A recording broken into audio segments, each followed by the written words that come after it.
we will go from there. Thank you.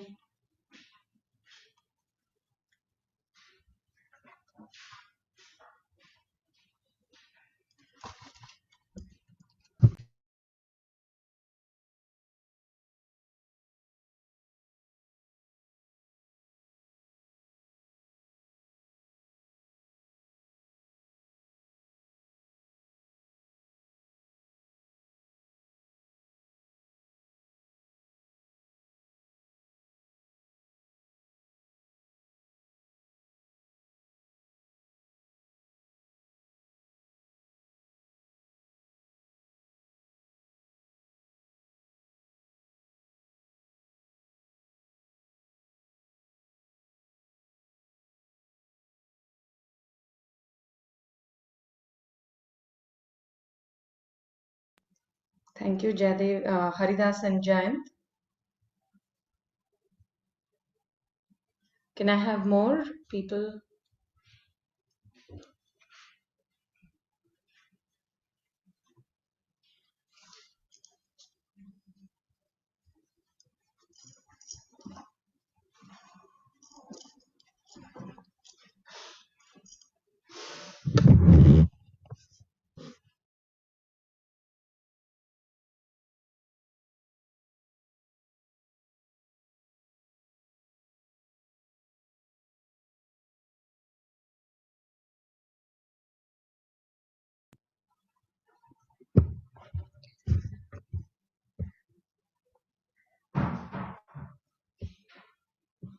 Okay, complete acceptance and importance of sadhana.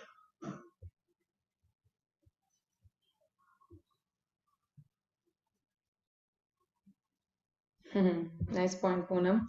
Approaching a spiritual master. All right, if some of you want to, like yesterday, it would be great if we can have some of you put your videos on. And this today's session especially is going to be very, very interactive. Loads of questions I'm looking forward to, hoping to answer them. It's on karma. As all of us know, this is a topic where we have a lot of questions, right? Gita will help us to revive our relationship with the Supreme Lord. Thank you. Thank you, Shraddha. All right.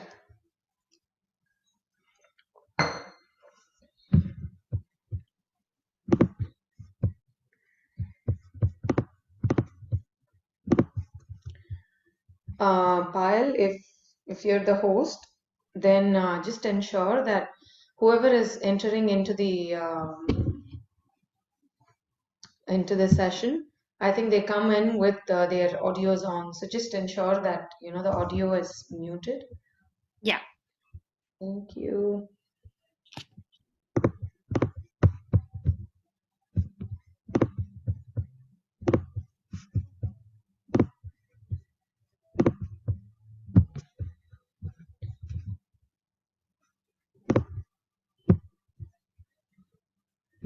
All right. So we are on the course Basics of Bhagavad Gita, and yesterday we looked at Intro to Gita, where we were seeing what is Bhagavad Gita and why should we read Gita, who can understand Gita, who can be the speaker of Gita.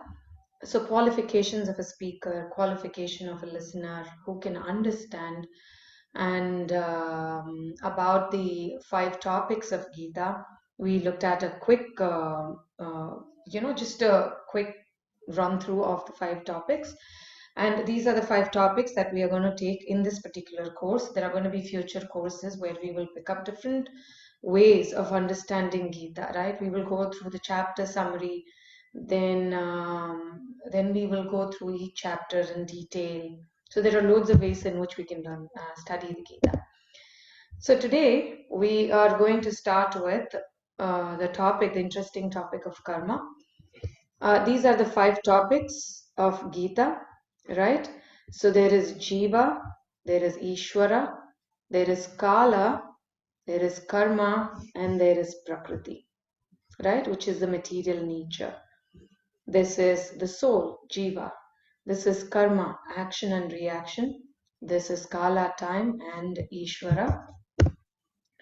So basically, to understand very simply what is karma, right? The law of karma is basically about a combination of action and reactions to our action. Action can also be termed as, to go into a little more detail, we can say those actions that we are supposed to do, but we are not doing, right? So action and inaction and their reactions is basically termed as karma. So it's a process. What we do and then what comes as a result. This is karma.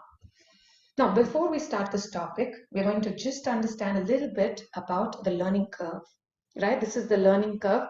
Please focus carefully so that we understand this, and then the entire topic becomes easier to assimilate. Many times, it's difficult for us to digest many of the concepts, right, that exist in the world. So how do we allow ourselves to actually even let those concepts in? That's what we're going to look at in this learning curve. So basically, what happens is we generally, if a student, this is a particular thing because it's a learning curve, we are understanding about what is the best mood of the student, right? So generally when we begin, we are in the unconscious incompetence stage where I don't know what I don't know, right? So there are so many things in this world that we do not know, we have no clue of, but we hear it for the first time. Oh, Bhagavad Gita, what is that? Right? Oh, it's a manual to mankind. Wow, that's interesting.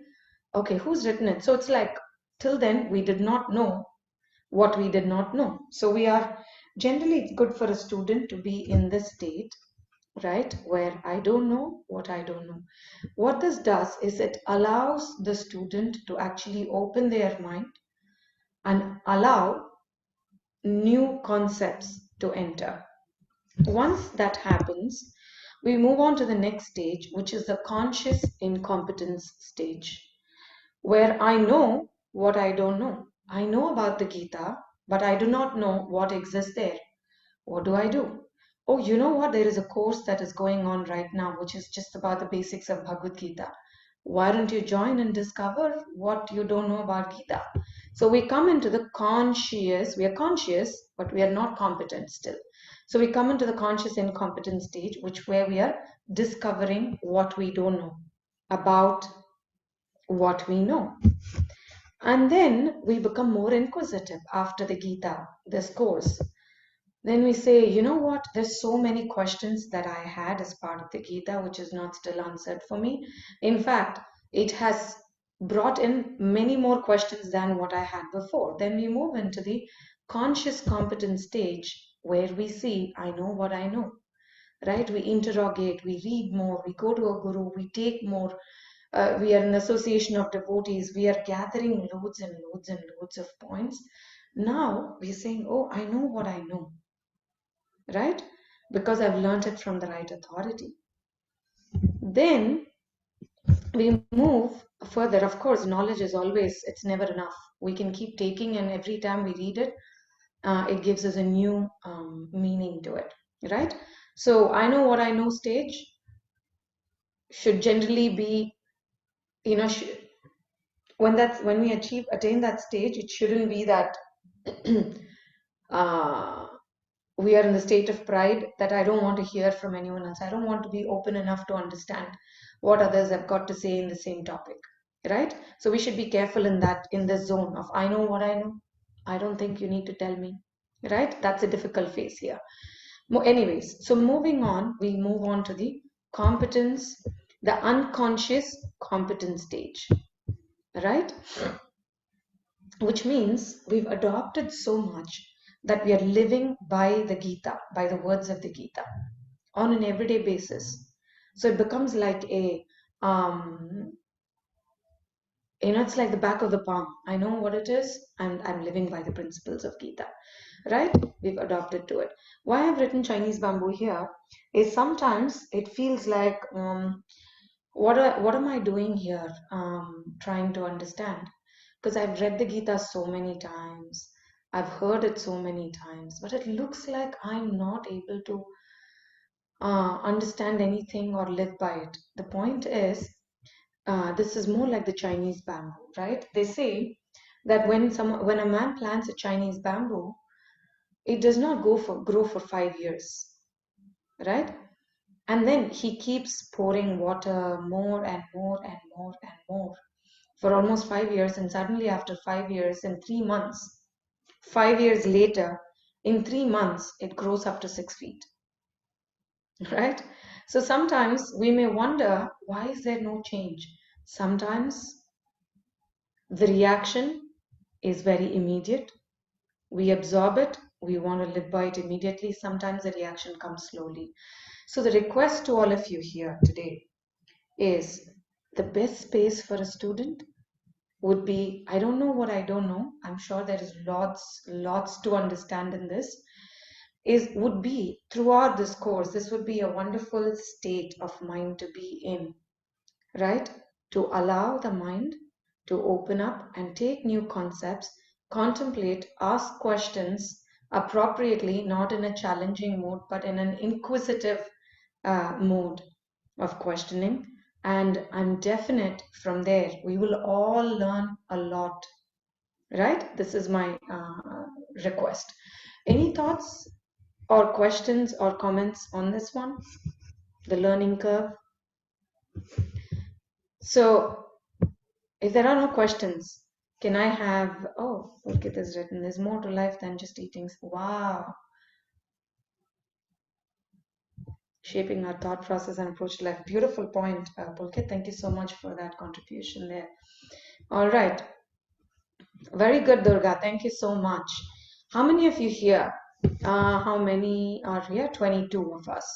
How many of you are ready to be in the first state here, unconscious incompetence? If you're ready, if you could just say, I'm ready, or just ready. Me, very good.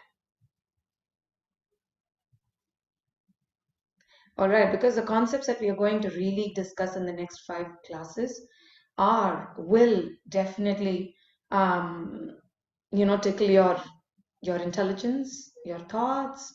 So I would be really happy. Very good. Let's go. Okay, so moving on. We are beginning on the topic of karma. So the first thing is, we've all heard Newton's law. I'm sure it has come from the law of karma that was already existing, where every action has a reaction. And definitely the domino effect would make good sense to us, right?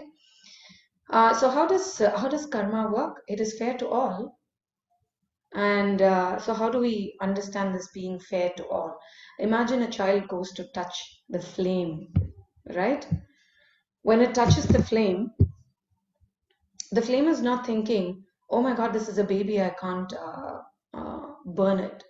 The nature of the flame is to burn whoever touches it, and that's what is similar to karma. Just because I do not know something, it shouldn't affect me. It doesn't work like that. Ignorance is not an excuse in the law of karma. So if one is intelligent, it is good for them to understand that if I'm going to touch the first piece of the domino, I'm definite it's going to cause an effect, and it's going to push all the dominoes till the last one down, right? So it's important that we understand it and work accordingly. So Bhagavad Gita says, this is a beautiful verse. It's good to hear this verse, so I'm just going to read it. It says, Karmano hi api bodhavyam cha vikarmanaha, akarmanascha bodhavyam, gahana karmano gatihi. Gahana karmano gatihi, most important words, this sentence. It says, it is very hard to understand how karma works. Very hard to understand, right? So why can one of you please read the translation for me? Hare Krishna Mataji. Hare Krishna. The inheritance of action are very hard to understand. Therefore, one should know properly what action is, what forbidden action is, and what inaction is. Very good. Thank you, Jan. Um, so here we have to really notice these three words: action, forbidden action, and inaction. So in Sanskrit, this is called karma, vikarma, and akarma. I hope you're able to see it from the verse. Karma, there is vikarma, which is, so karma is action, vikarma is forbidden action, akarma is inaction. So what do we understand from this? How do we understand these words? Yeah, so let's go into detail on that. So karma and vikarma, we can say, are basically, karma is an action where someone does something which is according to the scripture, right? Which is not against the rules of the world. Like we all know from childhood, how do you know that stealing is not right?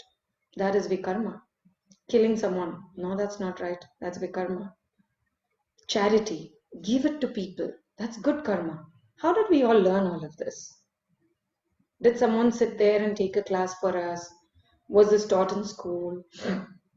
How do we know what is right, what is wrong? Can I have some contribution on that?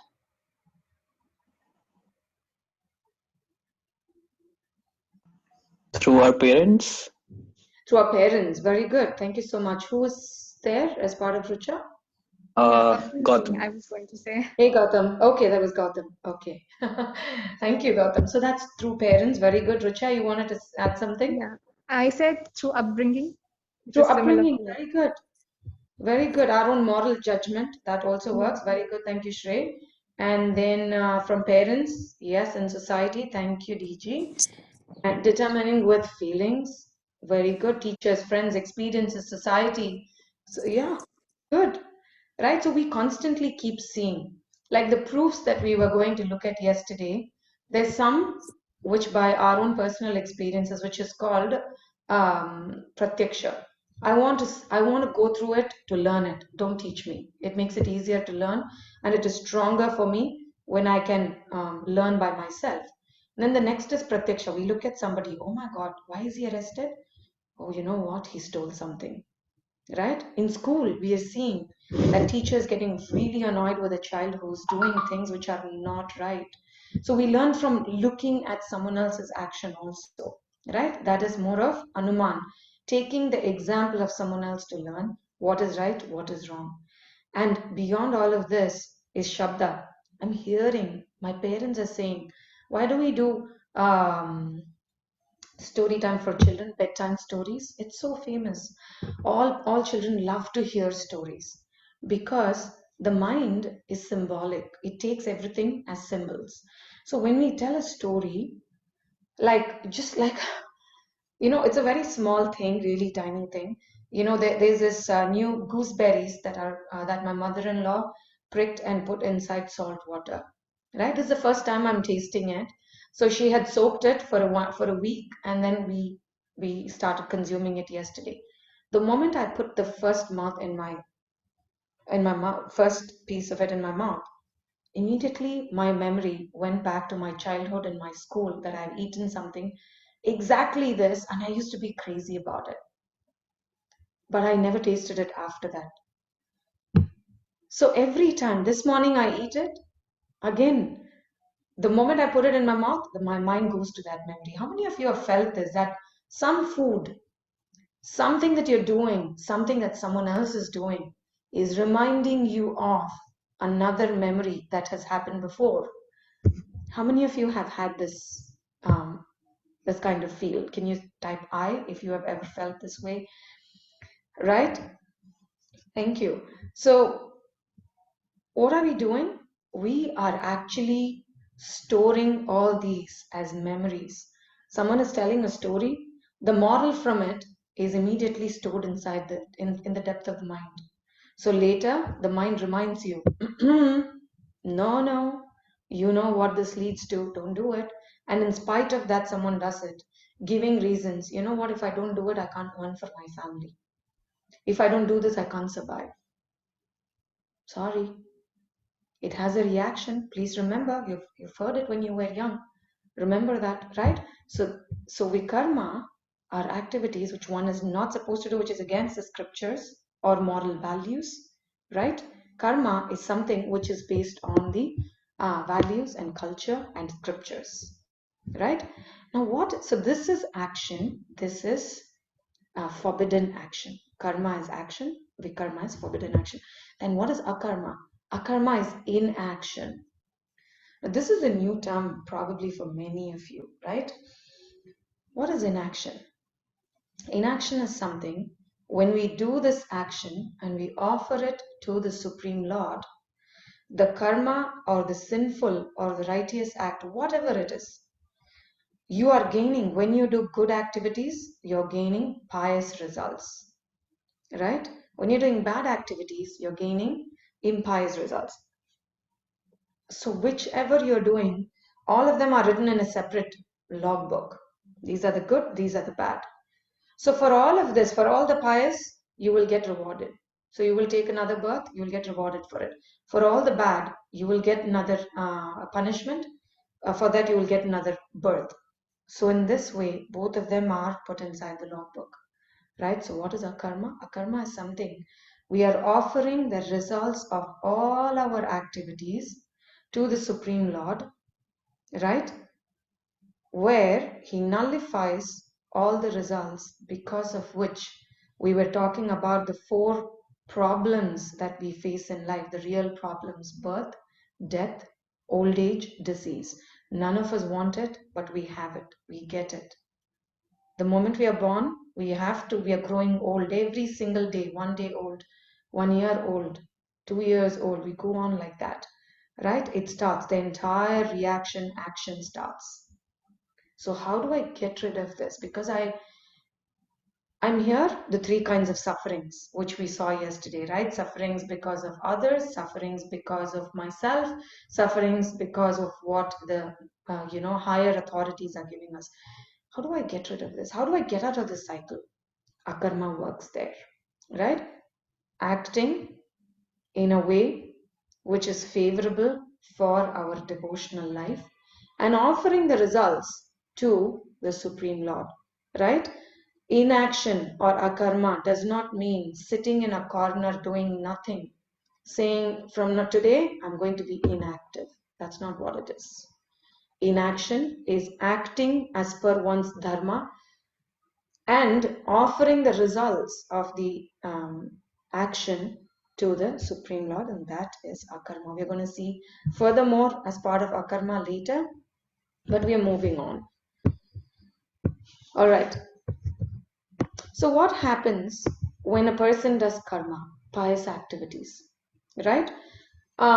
It is recommended by scriptures, it's good for you. So what happens? The result is that you get loads of material benefits, like you're born in a great family, the family of, just like, imagine, there are a few of these youth who are helping me prepare these presentations and stuff. So I was discussing with them, I generally don't watch movies or get into YouTube where I have to really look at what the celebrities are doing every day, But then I see that there are some which are recommended when I open my YouTube. So I was wondering why isn't even recommended. So anyways, in the recommended list, there is Kareena Kapoor's newborn child and how it came back home and all of that.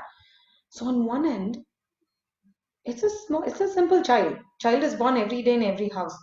But this child is glorified, some 3 million views, that Kareena Kapoor came back with her child from hospital to home. That's being glorified, that's put on YouTube. So many people are waiting to watch that video. But there is another child who is born, which is not even wanted by parents. They want to give it in the orphanage, right? The question is, why does this happen? Why is there disparity, right? Let's talk about it later.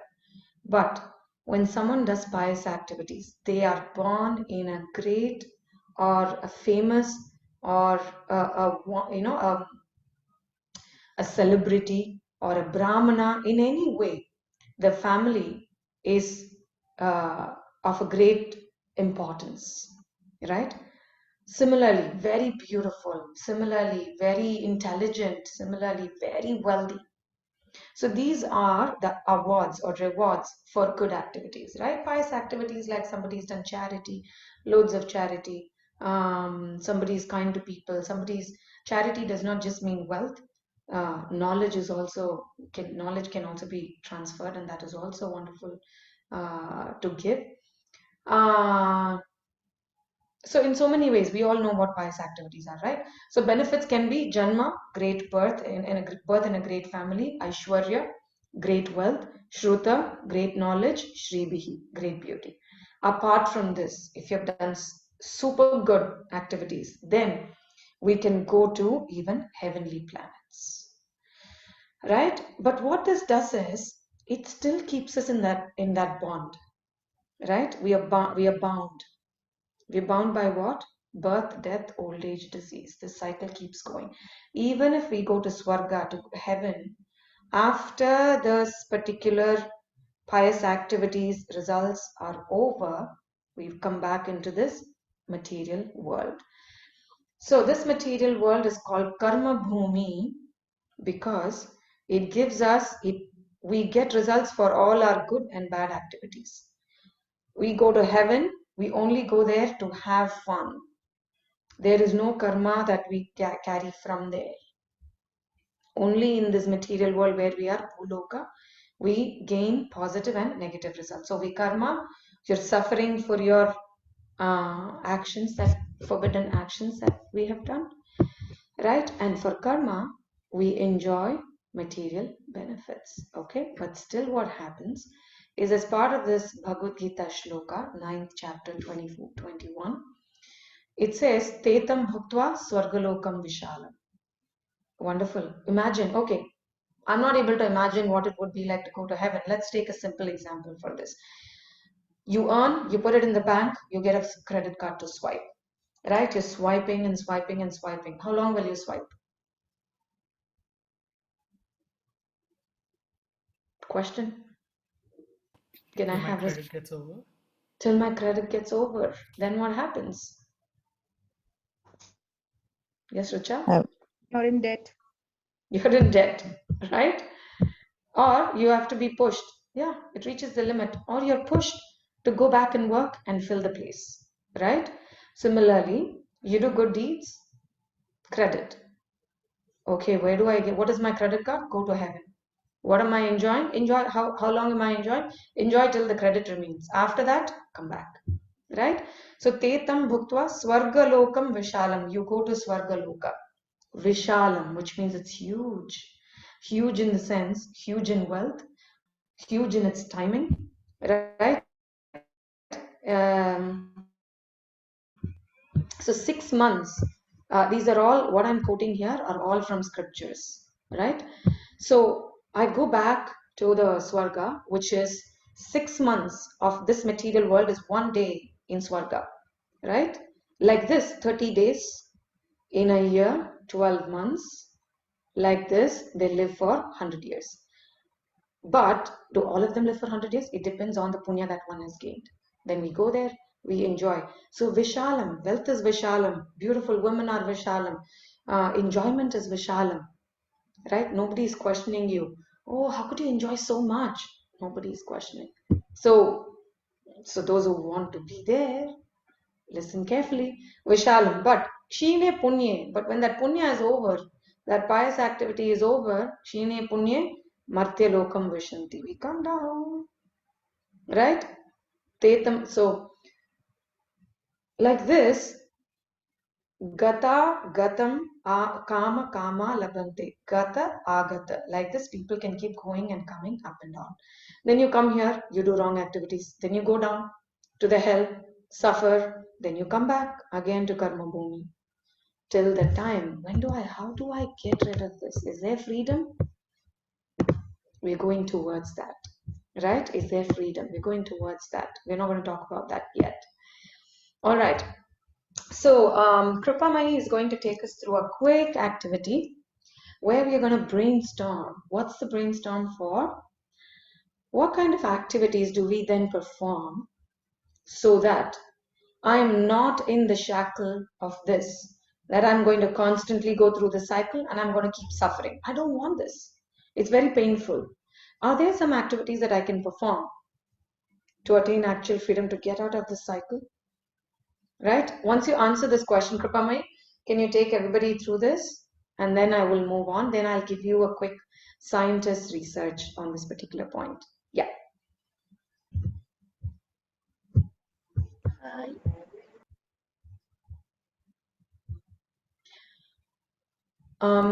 I can't still hear you, Kripamai.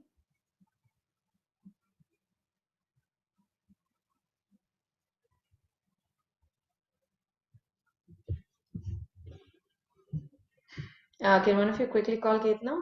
Jayant? Someone? Oh.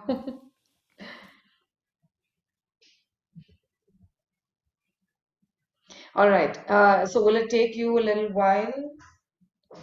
All right. Share the screen, please. Yeah, no problem. Share the screen.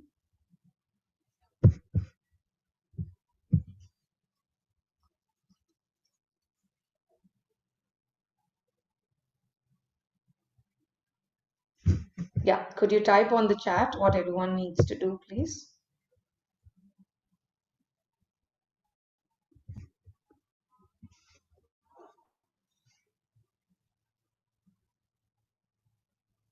So, okay, till the time that Kripamai is getting ready with what has to be done, let's quickly understand that if there are any questions, I don't mind answering it. Do any of you have questions till what we have covered here?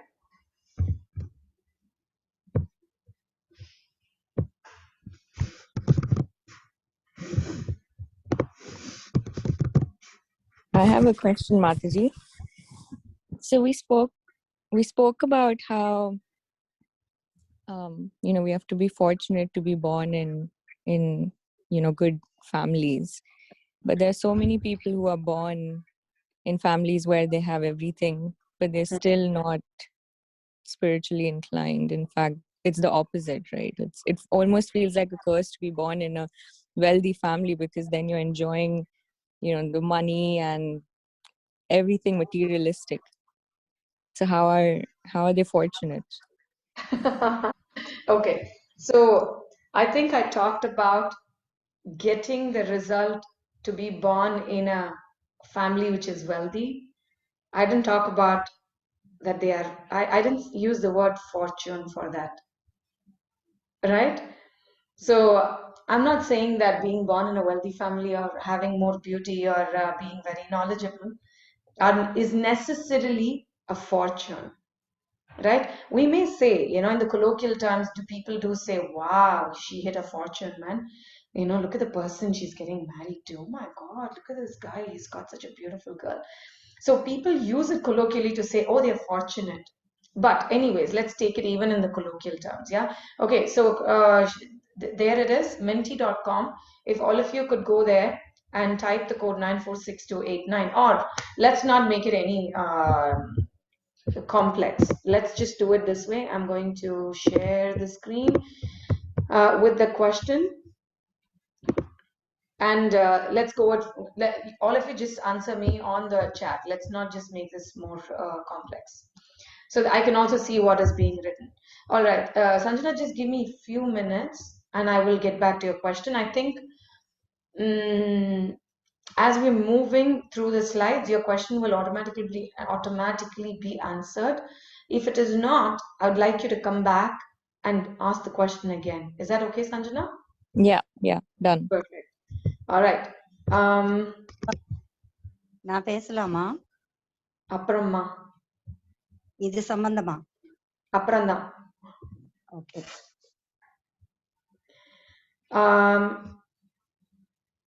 Very good. Seva, devotion,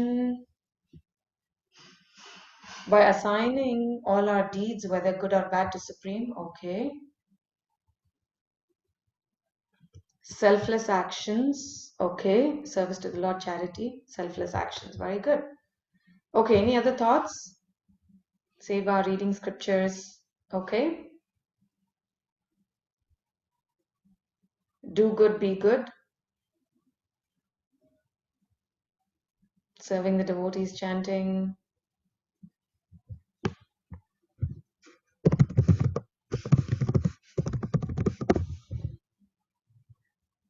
Association. All right. So we have quite a few there.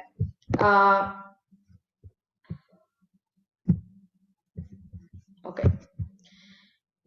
Quite a few there where people are answering what kind of activities do we perform to attain real freedom from the shackles of the world. Thank you so much. So it's like so doing our activities and then offering the results to the Supreme Lord. Do good, be good. And I saw a few more on this particular thing, right? So that's what we are talking about here as akarma, right? We are performing all these activities. You want to go enjoy with friends, you want to eat your food, you want to dance, you want to hear music, you want to live an enjoyable life, everything. That's amazing, right? But then all that is required, just imagine, let me give you an example of food. How many of you are foodies here?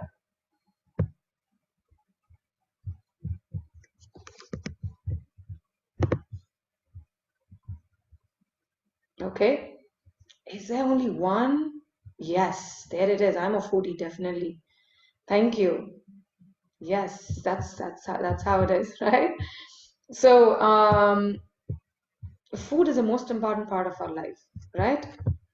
So then, sorry, just a moment.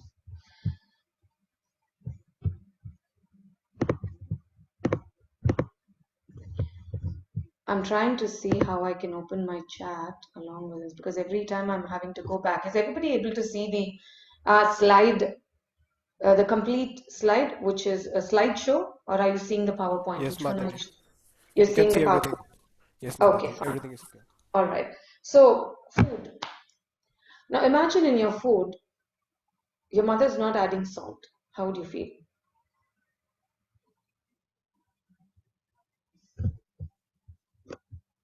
How would you feel? Can't eat. Can't take it. How much food? How much salt does your mother put? Anyways, Just tasteless. appropriate amount. Just an appropriate amount. Imagine a huge vessel full of dal is cooking. How much do we add as salt?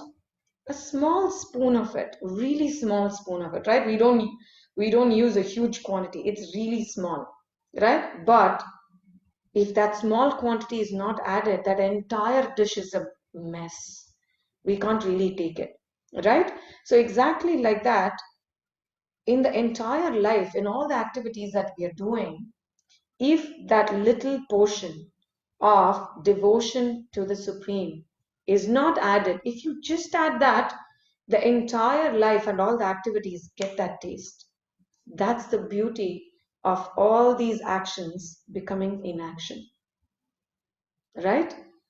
We add that little bit portion, and that entire meal that we are cooking as life moves into a completely different taste that only a foodie can understand how much salt makes a difference. Similarly, a person who's become a devotee can really understand how much flavor this portion of Krishna consciousness adds to their life, right? Just the right amount. You just have to little bit drop it inside your food and it tastes amazing, right? All right. So moving on, I said I will tell you a story regarding this, right? What kind of activities so that we attain freedom? Now, so there was this Russian scientist Maslov, and he came up with a research. He put a mouse inside a cage, and then if the mouse touches one switch, it'll get a little bit of a little swish of air and cheese. If it touches the other switch, it would get a shock. So he put those two switches and he checked if the mouse would actually be able to find out. Right? So he touches the first switch, then he gets a shock, and then he touches the other switch, he gets that breeze of air, and then the cheese is so happy. But it takes the mouse a little while to understand which switch is for what. right? But it was smart enough. 2 days, 3 days, it figured out. So it would only touch that one switch, which would give it the air and cheese. After that, he said what he did was every second day he would change the switches from its positions, and he wanted to watch if the mouse is getting more adapted to finding out which is cheese, which is shock, right? So he went on experimenting like this, and the mouse would sometimes figure out, sometimes not, would get the shock, but it would again and again go back to the switches because it knows that I may get a shock from one of them, but after that, I'm also going to get my cheese and the air. It doesn't matter if I get a shock. I want to get to my cheese and air, so I want to get there, right? So it goes through that process. Then what he did after a few days, he kept the door of the cage open to check if the mouse would want to get its freedom or not.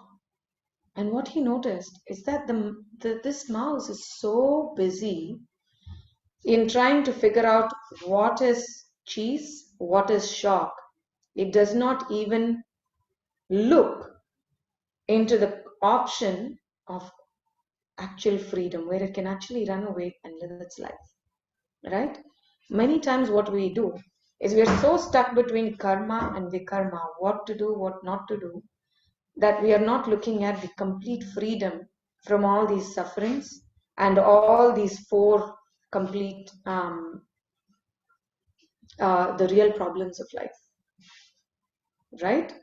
That's the issue. Do we want to really attain real freedom? Then we need to go deeper thinking about our karma.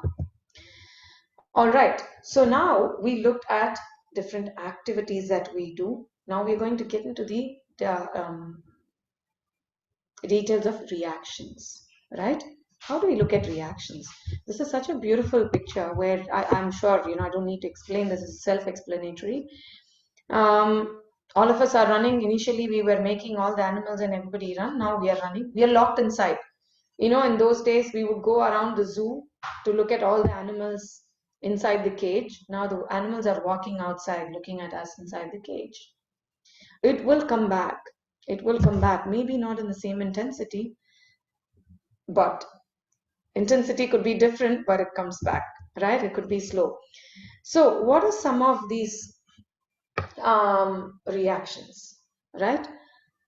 So yesterday Vinita was asking this question. In fact, my request to all of you to pray for Vinita. She had written to me saying that she's going on a medical emergency and she's not able to join today's class. So sincere prayers that everything is fine with her. So she asked this question, right? Why am I suffering for something that I don't know? Right? For some action that I did some time back, I have no clue of. Why am I suffering? So we are getting into that zone right now, yeah? So please hear carefully. There are some actions for which we get instant reaction, right?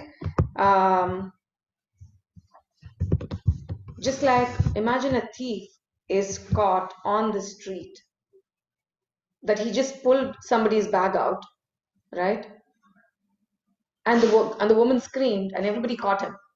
That's it, the guy is punished immediately. That is immediate reaction, right? That's called really instant karma.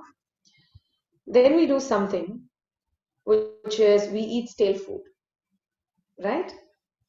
When do you get the reaction for it? How immediate is it, or how delayed is it? Can I have a response either on the chat or?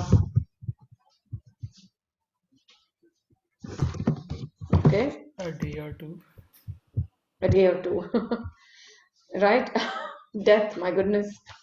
You're only eating stale food, man. Not poisonous food.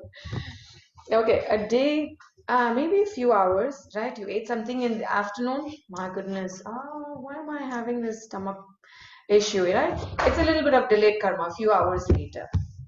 Probably next morning, depending on what's eaten also. Yes, over a period of time. So it's a little more delayed than the instant. And then imagine there is a clever murderer, right? And he's killed someone. and he knows how to get away.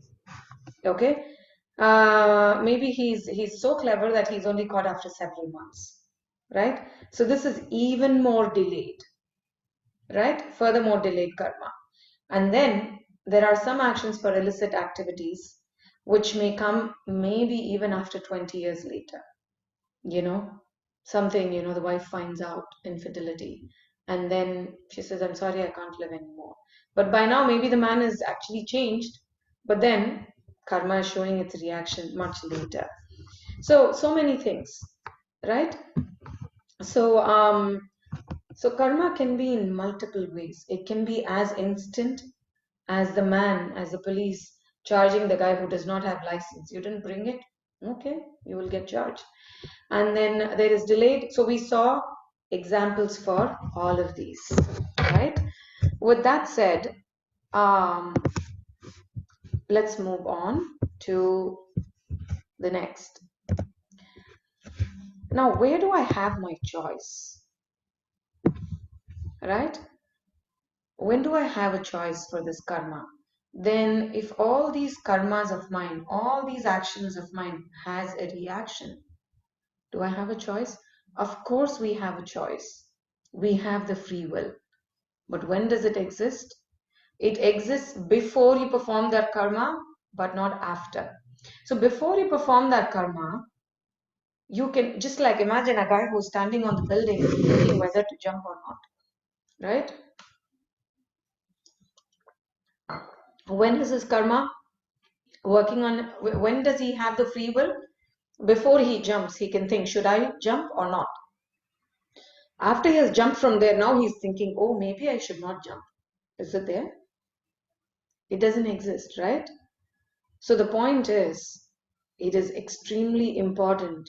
Think before you leap, right? So choice exists. Is there free will? Of course there's free will. But there is a period when you can actually utilize this free will, not after the action. Once action is done, you have no choice but to accept the reaction to it. Okay.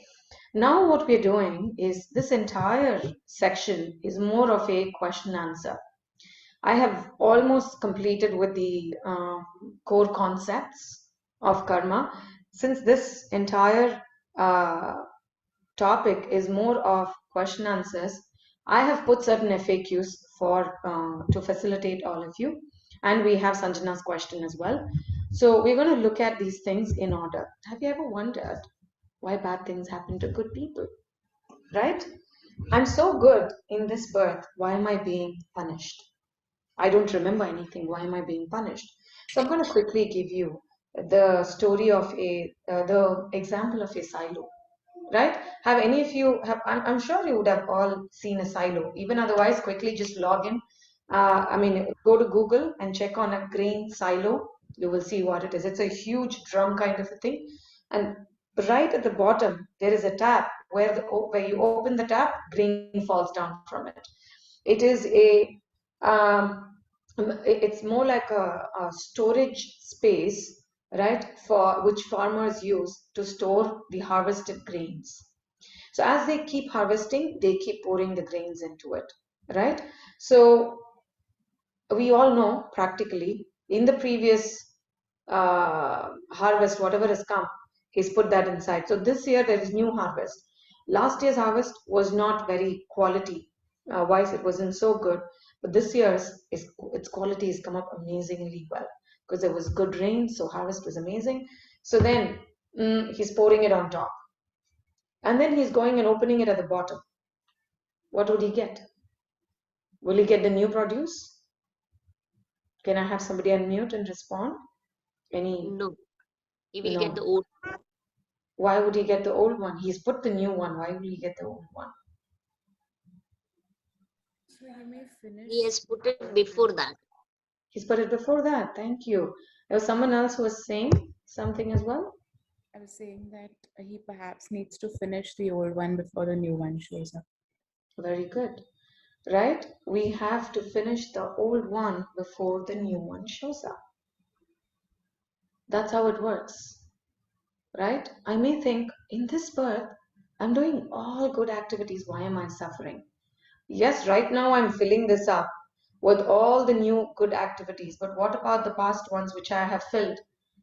I have no clue, or I have a clue partly, but whether I have a clue or not have a clue, when I open my tab, first, whatever is left, those reactions, I get this first for my past action, and then I get of the new.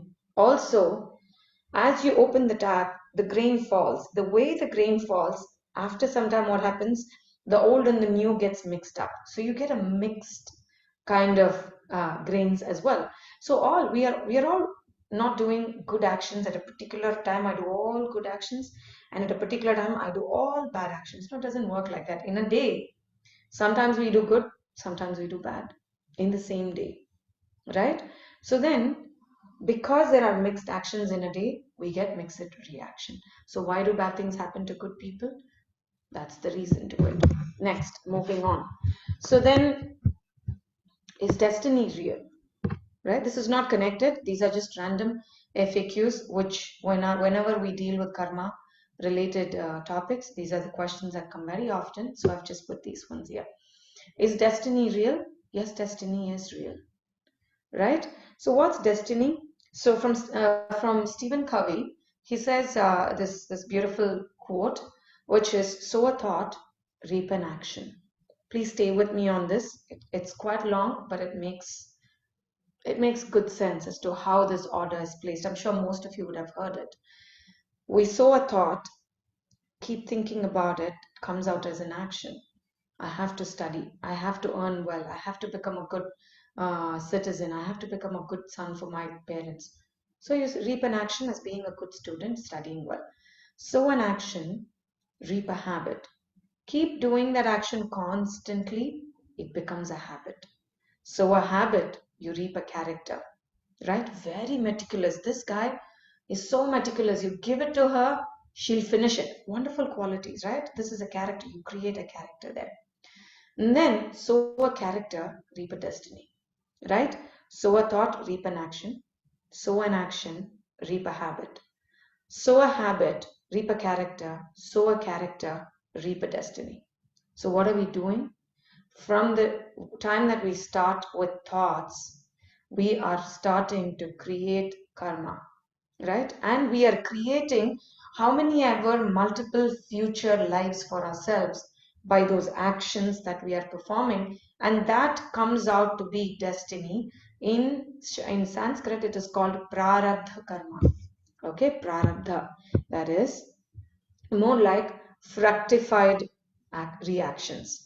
So you're sowing the seed, the tree is growing and growing and growing. Now we have come to the stage where we can take the fruit and consume it. It's ready for consumption. It's there. That is our destiny. That is prarabdha, right? So we are the maker of our destiny. The next question is then, if everything is there, destined already, where is the free will? You just told me that I have a free will before my action. Where is my free will? The point is, it lies in the response to our destiny that we have created. How many ever lives we have lived, we have created, we have done so many activities, actions, and we have created that destiny for ourselves. Right now we are living that destiny. This face, this color, this husband, the children, the house, the car, everything is right now with me. This is my destiny. But how do I respond to my present, current, this time situation is what creates my future.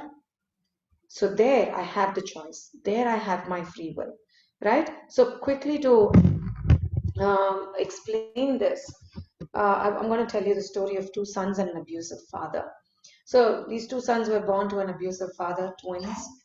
One of them have, over a period of time, so as they were growing up, they constantly grew up looking at this abusive father. So one of the boys is saying, one of the boys in the jail, and the other one is a big guy who is part of the In fact, his picture is on the front page of the magazine, of a business magazine, and he's become such a big success. So now, what's going on? They're interviewing, how can two sons be this extreme? You know, one in the jail for murder and the other one. So when they interviewed, the son in the jail said, I grew up looking at my abusive father. What do you expect of me? You know, that's what I was just growing up with, and that just settled into my mind. And that's what came out as a reaction. And here I am in the jail. They went back to the other guy and they asked him, how did you achieve so much success? He said, what do you expect? I'm born to an abusive father. I kept looking at him and always thought in my mind, I don't want to become like him. I want to be a success. Right? So the response to our destiny, that's where the free will is. Do I have to make this choice or the other? Right? So destiny, the habits and attitudes, right, out of the association of all these years, probably even lifetimes, that also has an influence, right, to the free will that we think of, more like the conditioning at the back of our mind, right? All right, so can good karma nullify bad karma? We talked about it in the beginning. It doesn't happen that way. Good karma goes in a separate logbook, bad in a separate one. You get rewarded, you get punished. This goes parallelly. There is no nullification of that. All these answers that I'm giving are from the scriptures. So I'm not talking my own thoughts, yeah? So why should there be a spillover? This is the answer for what Vinita had asked yesterday. Why am I suffering for this? So as we understand, every single karmic reaction has a reaction, right? So what happens is, as we're going through, there is death at some point, which interrupts the fructification of those actions. And we also saw that there is instant karma, there is instant reaction, and there is also delayed reaction, right? So what happens is, for some, you get instantly, but for some, it is just in the seed stage. It is yet to grow and become and bear fruit. So those reactions are gathered up, are mustered up, right? So when death interrupts, then we take that with us to the next life. Then different karmic seeds, every single action we are doing is a seed that we are sowing, and different of them. Imagine you're sowing at the same time in the same land. You're sowing mango, neem, apple, jackfruit, and a palm tree. All 5 of these. 5 or 4, I'm not sure how many I said. You're sowing all of them. Do you think all of them will start growing immediately at the same time? Do you think all of them are going to give fruits at the same time? No. Exactly like that. Every single seed as karma, as our action that we are sowing, also has its own time of fructification. Next, conditions have to be right. Just like I'm sowing all these 5 seeds, but is the soil and the weather condition, all of it coming together, only then that particular seed will grow. Otherwise it won't, right? So one of the hunters at his particular, in his hunting spree, he killed 100 birds as he left the parents of the birds alive, right? So he killed 100 birds. So for this, he collected a reaction that he will see 100 of his sons dead. But then he could not, to get a son, there's a lot of punya, the pious activities one has to do to gain that sukriti. So he had to live almost 50 lifetimes to gain that sukriti, to get the 100 sons, so that he will be there to watch them die. Right? And that is Dhritarashtra as part of Mahabharata. Right? So the conditions have to be right also. The next thing is, this body is only a dress. Imagine a thief was wearing white shirt when he stole that day. Or the murderer was wearing a red shirt, t-shirt when he killed the person that day. Today he's wearing a white shirt. Oh, I can't arrest him today because he's wearing a white shirt. He has to go wear that red shirt, then only I'll arrest him. It doesn't work like that, right? Exactly like that. Maybe my soul has taken this body today It might take another body in the next birth, but the change of body does not really work. This personality, the entire thing is written to this mind, intelligence, this soul, and then it takes another body, and then the reaction comes there. Body is only the external dress, but in this way also we see that it's not the body which is the actual person, right? Because this is again temporary. And the last but not the least, we already looked at forgetfulness is no excuse. A man who comes from India takes a car here in Dubai and doesn't know the yellow line rule. So he goes, stands in the yellow line, and there's traffic jam. Police comes and finds him. He cannot say, "Oh, I'm so sorry. I didn't know the rules. I just came yesterday from India and took the car." Police is not going to say, "Oh, my dear, that's okay. You can go." He's definitely going to find him, right? So forgetfulness is not an excuse, right?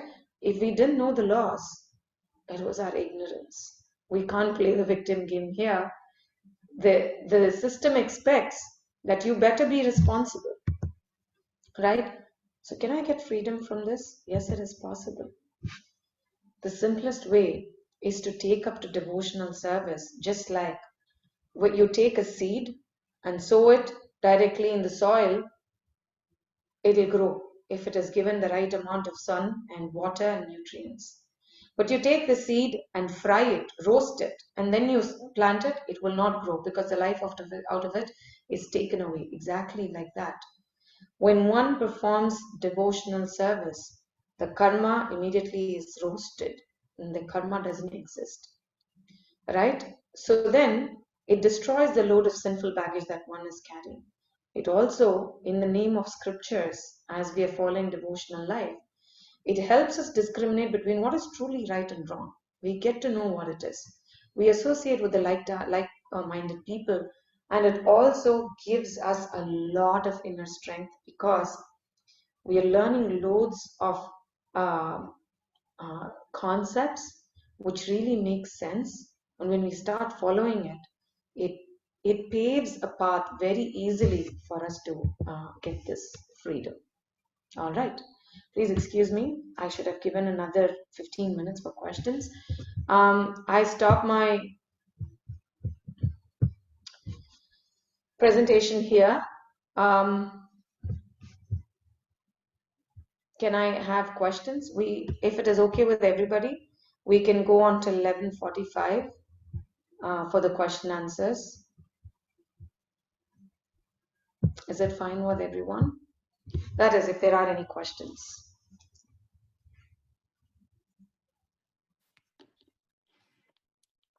Mataji, this is Payal. I have a question. What about day to day we maybe accumulate some karma like by killing, I want to say small like insects and flowers or plants and things like that. So how do we view this? Okay. So again, if I'm going to connect all of this with devotional service, then it becomes easier to answer the question, right? Otherwise, what are we trying to do? All these activities that you're doing on one end will keep getting accumulated as bad karma, the sinful acts, and all that you're accumulating as good deeds will get accumulated as your bad deeds, and then you will have reaction towards that. But this is what, when we understand that this body is serving the Lord, it is not a body which is of mine, when that ahankar is not connected, right? And we are performing an action to serve the Supreme. Then these activities, we are not consciously killing somebody. We are not consciously going there and knowing that it is faulty. We are not doing these actions. You understand? So what happens is, although just like people say, when you're breathing in so many germs, and you're breathing out, right? What do we do about that? Am I accumulating karma for it? So it seems like what comes from the scriptures, it seems like, yes, a karma is accumulated for all of these, right? And that is why, if you see in those days, very clearly, people were asked to do certain yagyas, certain homas. When you are entering into the house, there is a shuddhi karma that is supposed to be done. When people are in over 1 year's period, there are so many festivals that are celebrated where we are pleasing Indra, where we are pleasing Chandra, Surya, and so many of these demigods, where we are constantly asking them that I am doing so many sinful activities. Please forgive me by gyata agyata. You know, the shloka also has these things to say that me, by knowingly and unknowingly, I'm performing so many of these mistakes. Please forgive me for these things, right? And if you see the Brahmanas who take the Janayu, Brahmana, Vaishya, and Kshatriyas, all these three classes used to get Janayu, and they are supposed to do 3 times Sandhya Vandana. And in the Sandhya Vandana prayers, in the morning they're praying to a particular demigod, afternoon to a particular one, and evening to a particular one, to say, please, from last night to now, whatever karmas I have accumulated, please help me to let go of it, right? So constantly it is being done by Brahmana, Vaishya, Kshatriya, right? But these days nobody is doing that. So the accumulation is also increasing, right? And that's why Kali is also supposed to be a very difficult time where people do not want to live by rules, by any scriptures. If we talk scriptures, they say this is all nonsense. I don't believe in it. But we are suffering also, right? So very simply, Chaitanya Mahaprabhu said, take the names of the Lord. You don't know how to do Sandhya Vandan. You don't know what your varna is. I'm born in a Brahmana family, but I don't think I'm doing anything a Brahmana should do. No problem. Nobody knows these days because there are so many, not every Brahmana is married to a Brahmana. Brahmanas marry Kshatriya, Kshatriya marry Vaishyas, Vaishya marry Shudra. Nobody knows now what is the Varna. What do we do?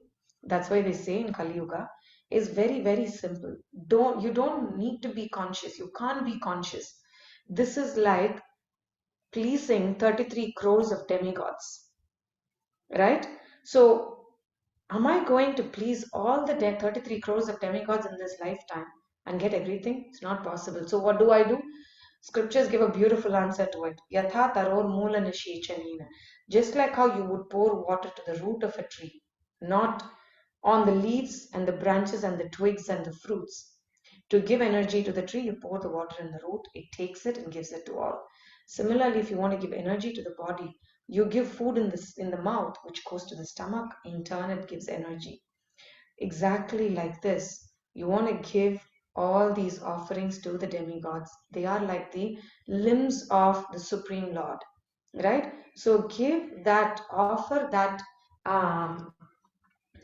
dedicate your offering to that Supreme Lord, and all demigods are satisfied. Similarly, we want to know, we want to really know how to get rid of all these actions, reactions, how they work. As we saw, it is very hard to understand. Oh, I'm breathing.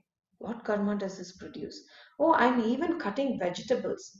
Maybe I can give a big lecture as to how it is so bad that I'm talking about people killing animals. I'm cutting vegetables and fruits and leaves and I'm eating them. Am I not accumulating karma? Where does all this karma go? We have to be so worried about every single one of this. So what does the scripture say?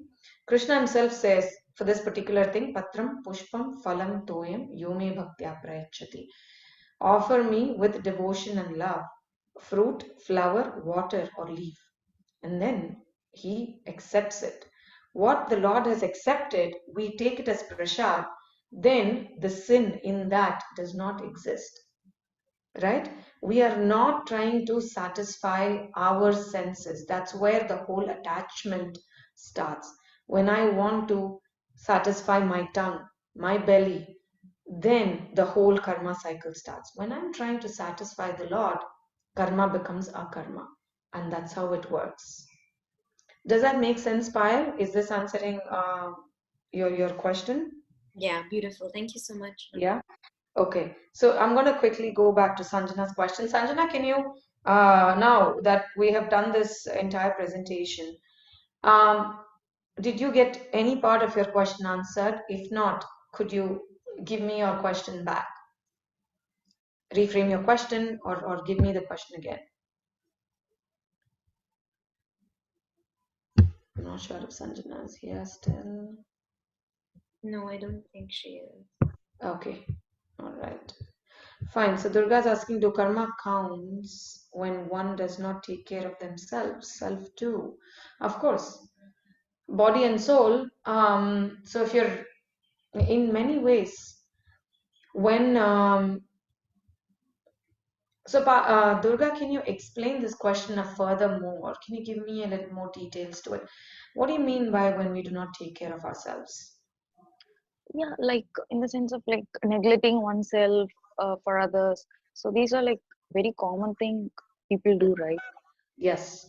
And like not giving them enough sleep and not taking care of themselves very well and not letting themselves to be in the growth pattern. So why is one doing this to oneself? Why would one do it oneself? Yeah, because uh, like when their vibration goes low, like people are in these kind of activities Right. I'm sorry. instead of watering themselves. I'm just going to bombard you with some more questions. Yeah. Uh, So then, so why are they not watering themselves? What is affecting them to think that, oh, I shouldn't take care of myself? uh, I don't know, like maybe they are driven by any other thoughts or something like that. Like, I'm not sure about it, okay. but So multiple reasons could be that I have to serve my family, so I can't take care of mm, myself. I don't have time for it, and I have to keep working, working, working. Will that yeah, not have a reaction? yeah, that should have its own reaction to it. That's why people these days they gain weight. There's obesity Mm, problem.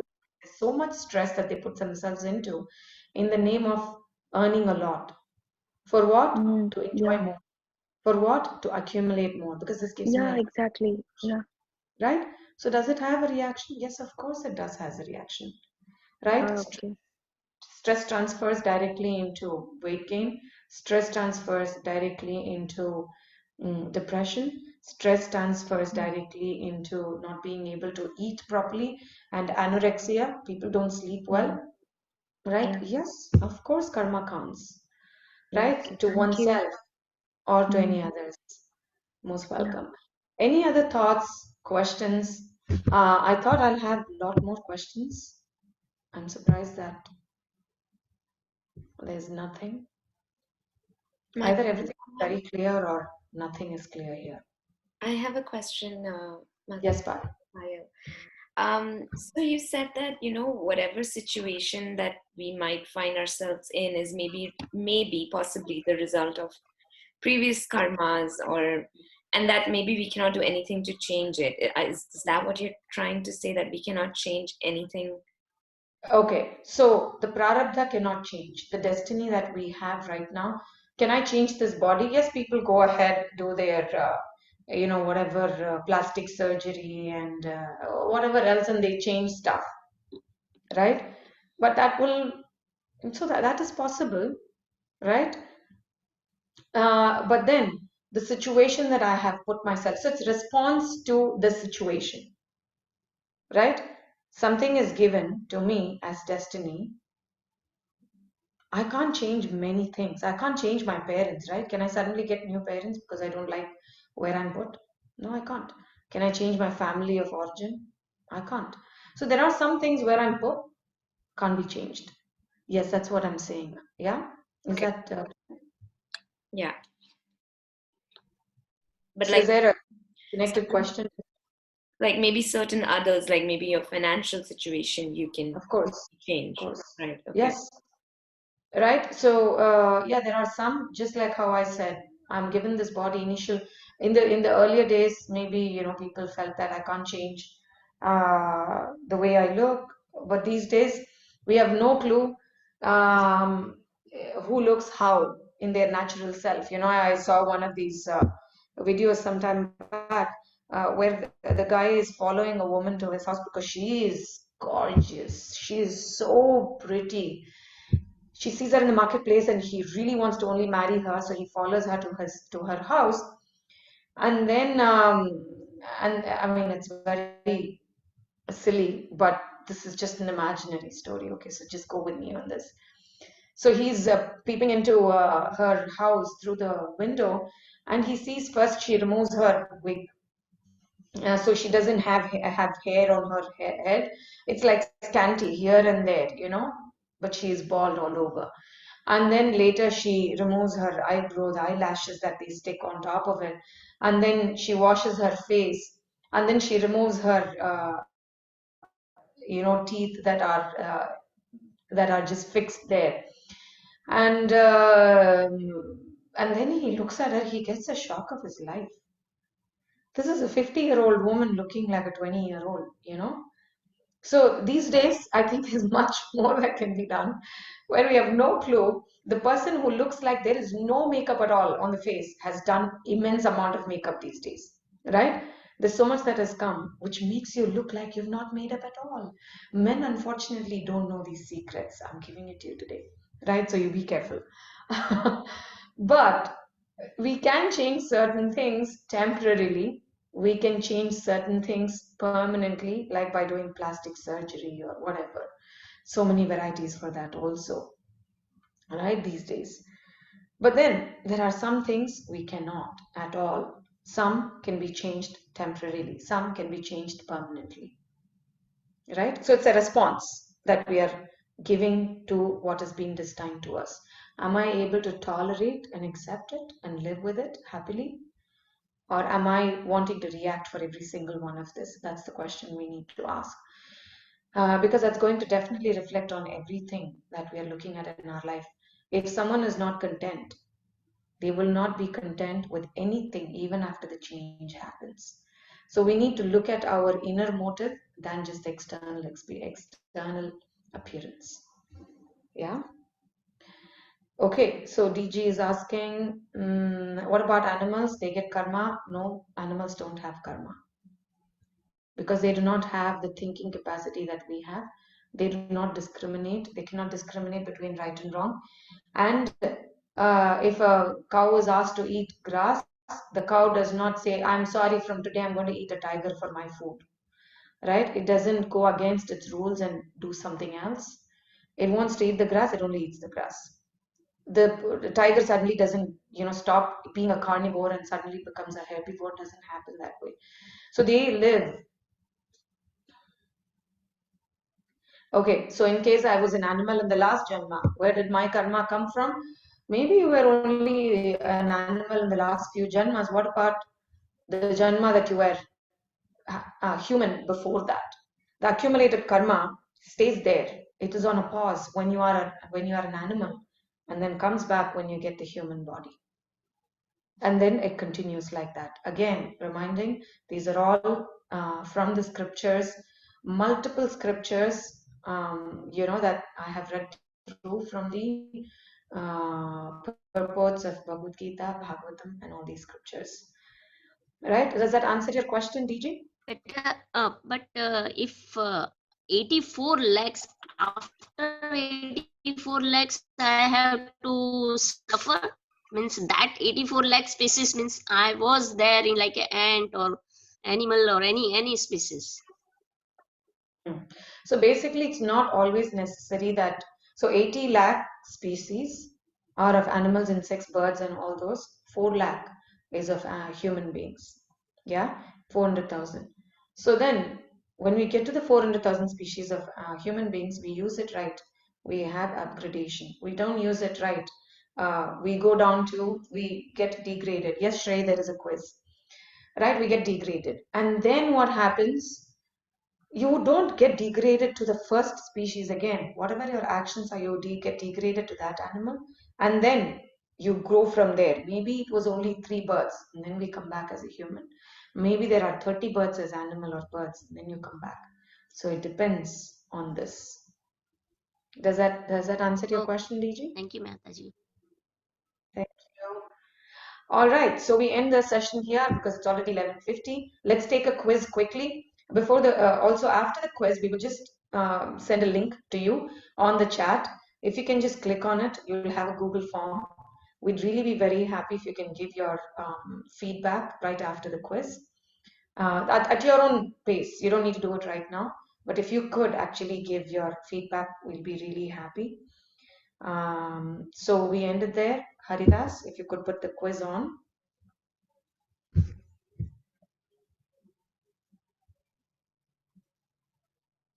Oh, there's no quiz today. All right. Okay, Hari.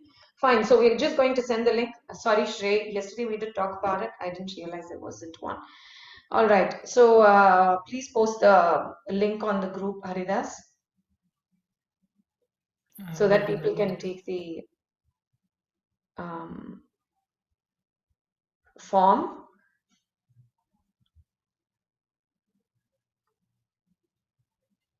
Sure, Shrey. We'll do that.